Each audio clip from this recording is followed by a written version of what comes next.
4 নম্বর ভাগফল নির্ণয়। দেখেন ভাগফল নির্ণয়ের সিস্টেমটা আমাদের একই। আমরা কি করব? ভাগফল নির্ণয়ের সময় চিন্তা করব না। এখানে দশমিক আছে, এই চিন্তাটা আমরা করব না। আমরা এখানে লিখব 25, তারপরে এখানে কত আছে? 9.75। আমরা যদিও দশমিকটা দিলাম, মান দিব, সবকিছু দেব, কিন্তু আমরা ধরে নেব এখানে কোনো দশমিক নাই। নর্মালি আমরা যেভাবে ভাগ করি সেভাবে ভাগ করব। অর্থাৎ এটাকে 9.75, তাই না? এমনিতে 75 বলা যাবে না, 7.5 বলতে হবে। তাহলে এখানে আমরা ভাগ করার সময় এটাকে 97, মানে যেভাবে ভাগ করি আমি, দশমিক নাই মনে করতে হবে। তাহলে আচ্ছা, ভাগের প্রসেসটা এইভাবে দেখাচ্ছি। আপনারা যারা উপর দিয়ে ভাগ করেন তারা উপর দিয়ে করবেন, ওকে? যদি নিয়মটা এখন পরিবর্তন হয়ে গেছে আসলে, এইভাবেই বেটার। আচ্ছা, এখন তাহলে 25 এখানে আছে কত? দশমিকের হিসাব বাদ, তাহলে এখানে 97। তাহলে আমরা 3 25 75, তাই না? এখানে 3 25 আমাদের হলো 75, 4 25 100 হয়, 4 নেওয়া যাবে না, 75। তাহলে 5 থেকে 7, 5 6 7 2, ওকে? আবার 7 থেকে 9, 7 8 9, এখানে 2, ওকে? তাহলে 22, আর এখানে 5। তাহলে কত? আমরা যদি 9 দ্বারা ভাগ দিই, তাহলে 9 5 9 45, হাতে 4, 9 2 18, 18 আর 4 হচ্ছে 22, ওকে? ওকে, তাহলে 225 আমাদের ঠিক থাকতেছে। এখন দশমিক, কোথায় দশমিক বসাবো? দেখেন এখানে আমাদের কয় ঘর সামনে দশমিক আছে? 2 ঘর সামনে দশমিক আছে, তাই না? তাহলে এই 2 ঘর সামনে একটা দশমিক দেন, আর সামনে আমরা একটা শূন্য দিতে পারি। তাহলে ফলাফল আসলে কত? 0.39। এটাই হচ্ছে আমাদের উত্তর। তাহলে লিখব যে ভাগফল, যে ভাগফল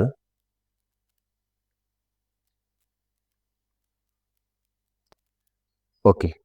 এবারে আমরা দেখি খ নম্বর সমস্যা। এইখানে আমাদের 2 জায়গায় দশমিক আছে, ঠিক আছে? আমরা কি করব? এইটা আমরা এইভাবে সমাধান করব।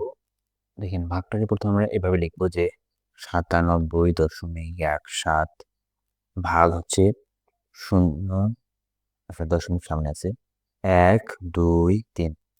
এখানে আমরা প্রথমে যে কাজটা করব সেটা হচ্ছে যে গুণ করব। উপরে নিচে দুইটাকে আমরা গুণ করব। এখন কি দ্বারা গুণ করব? গুণ করব, দেখেন এইখানে আমরা এখানেই গুণটা করতেছি। আমরা দশমিকের পরে এইখানে কয় ঘর আছে? 4 ঘর আছে, তাই না? তাহলে আমরা একটা 1 নেব, আর দশমিকের পরে যেহেতু 4 ঘর আছে এখানে 4টা শূন্য নেব। অর্থাৎ 10,000 দ্বারা উপরে এবং নিচে দুইটাকেই গুণ করব। কেন গুণ করব? এই যে দশমিকের পরে 4 ঘর আছে সংখ্যা, এই সংখ্যাটাকে আমরা পূর্ণ সংখ্যায় পরিণত করব, মানে দশমিক সংখ্যা থেকে বের করে পূর্ণ সংখ্যা পরিণত করব। এই জন্যই মূলত আমরা এই, যেহেতু এখানে দশমিকের পর 4 ঘর আছে, এই জন্য দশমিকের জন্য একটা, তারপর 4 ঘরের জন্য 4টি শূন্য, অর্থাৎ 10,000 দ্বারা উপরে নিচে গুণ করব। আমরা যদি এই 10,000 উপরে নিচে কাটে দিই তাহলে কিন্তু কেটে যাচ্ছে স্বাভাবিকভাবে, তাই না? ওকে, এবারে গুণ করার আগে তাহলে এই দুটো গুণ করলে ফলাফল আমরা কত পাবো? দেখেন এই 97.17 আর এই 10,000 যদি আমরা গুণ করি তাহলে আমরা গুণফল পাবো এখানে 97, এখানে 17, আর এখানে দশমিকের পরে 2 ঘর আছে, দুইটা শূন্য, ওকে? তাহলে এই 97.17 আর এই যে 10,000 দুটো গুণ করে আমরা এই গুণফলটা পাচ্ছি। ঠিক একইভাবে এই সংখ্যাটা আর এই 10,000 আমরা যদি গুণ করি তাহলে আমরা গুণফল পাবো 123। এবার আমরা স্বাভাবিকভাবে এই সংখ্যাটা দিয়ে এই সংখ্যাটাকে ভাগ করব, ঠিক আছে? এটা দশমিক সংখ্যা দেখে এখন আমাদের স্বাভাবিক পূর্ণ সংখ্যায় পরিণত হলো 123 স্বাভাবিক সংখ্যা। এখন আমরা ভাগ করব, ওকে? তাহলে এখন ভাগ করি, তাহলে 123 ভাগ 97170, ওকে? তাহলে 123 দিয়ে ভাগ করে প্রথমে আছে কত? 97 কিন্তু জানবে যাবে না, তাই না? কারণ 971, তাহলে 971 কে ভাগ করতে গেলে আমাদের কি দ্বারা ভাগ করতে হবে? এখানে 7 দ্বারা ভাগ করতে হবে। তাহলে 7 দ্বারা 3 সাথে 21, 21 হাতে 2, 7 গুণে 14, 15, 16। তাহলে এখানে 6, তাদেরকে 7 হাতে 1, তাহলে 8, তাহলে 8 শত 61। এখানে 0, এখানে 6, 7, 1, এখানে 1, তাহলে 110। এখান থেকে আমরা একটা সংখ্যা নিই 7, তাহলে হচ্ছে কি 1107। তাহলে 123, তাহলে কত দ্বারা গুণ দেবো? 9 দ্বারা যদি আমরা দেই, তাহলে 9 দ্বারা যদি আমরা গুণ দেই, 3 9 হচ্ছে 27, 27-এর 7 হাতে 2, 9 দ্বিগুণে 18, 19, 20, 20-এর 0 হাতে 2, 9 কে 9, 9 10 11, তাহলে 1107 মিলে গেছে, তাই না? এখন এখানে আমাদের আরো 2টা শূন্য বাকি আছে, তাহলে এই শূন্য দুটো কি করব? এই শূন্য দুটা আমরা এককভাবে নামাতে পারি, আলাদা আলাদা করে একসাথে নামাতে পারি। তাহলে 2টা শূন্য যদি এককভাবে নামাই, তাহলে শূন্য নামাইলাম, তাহলে এই শূন্যকে আবার ভাগ করতে হবে, তাহলে এর জন্য একটা শূন্য, শূন্য দ্বারা এটা গুণ করলে ভাগফল শূন্য। আবার এখান থেকে শূন্য নিয়ে আসলাম, এই শূন্যকে আবার গুণ করতে হবে শূন্য দ্বারা, তাই না? ভাগফল শূন্য। ওকে, ঠিক আছে, আমরা একভাবে একসাথে করতে পারতাম, এর 2টা শূন্য একসাথে নামাই, এখানে 2টা শূন্য দিয়ে করতে পারতাম, আপনাদের বলে সুবিধাতে এতভাবে করলাম। ওকে, তাহলে ভাগফল কত দাঁড়ালো? 7900। ওকে, তাহলে অতএব ভাগফল লিখব যে 7900। এই হচ্ছে আমাদের প্রদত্ত খ নম্বর সমস্যার সমাধান। তো দেখি গ নম্বরেও আমাদের এর ক্ষয়ের মতো সেম প্রসেস, এখানে দশমিক আছে, তাহলে আমাদের কি করতে হবে? 0.168 ভাগ, আমরা এটাকে লিখব 0.0125। ওকে, এখন এখানে দশমিকের পরে কয় ঘর আছে? 4 ঘর আছে, তাহলে আমরা গুণ করব, কি দিয়ে গুণ করবো? উপরে নিচ, এখানে দশমিকের জন্য একটা 1 নেবো, আর দশমিকের পরে আছে 4 ঘর, তাহলে 1 2 3 4, 4টে শূন্য।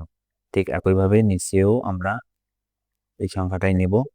এখন আমরা যদি গুণ করি, তাহলে 168 আর এই কত 10,000। তো এখানে গুণটা আমরা কি করব? দেখেন এখানে কয়টা শূন্য আছে?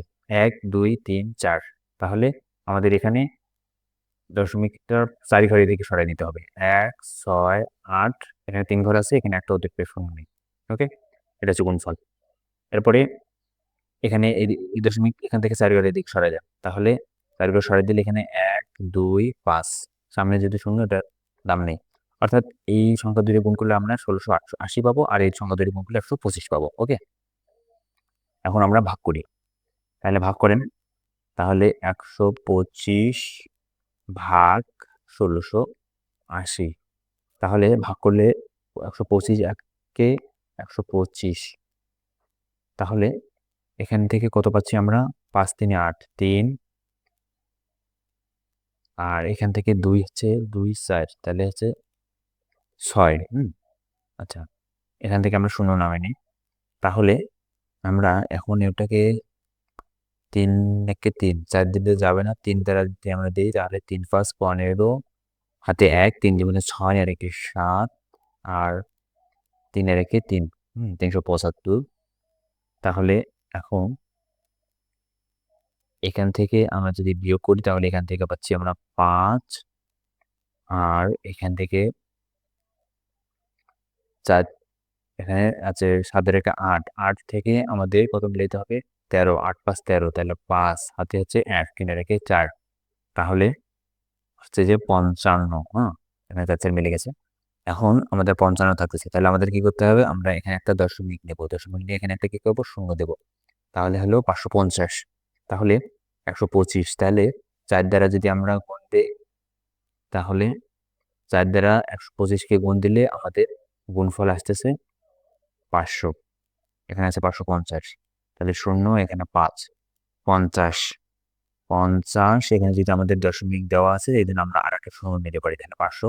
এবার 4 দ্বারা 125কে গুণ করলে 4 আর 125 আছে আপনার 500। ওকে, তাহলে এখান থেকে আমরা এটা শূন্য দিতে পারি। ওকে, তাহলে ফলাফল কত হলো 13.44। ওকে, এটাই হচ্ছে আমাদের উত্তর। তো এই হচ্ছে আমাদের ভাগফল। আশা করছি বুঝতে পেরেছি।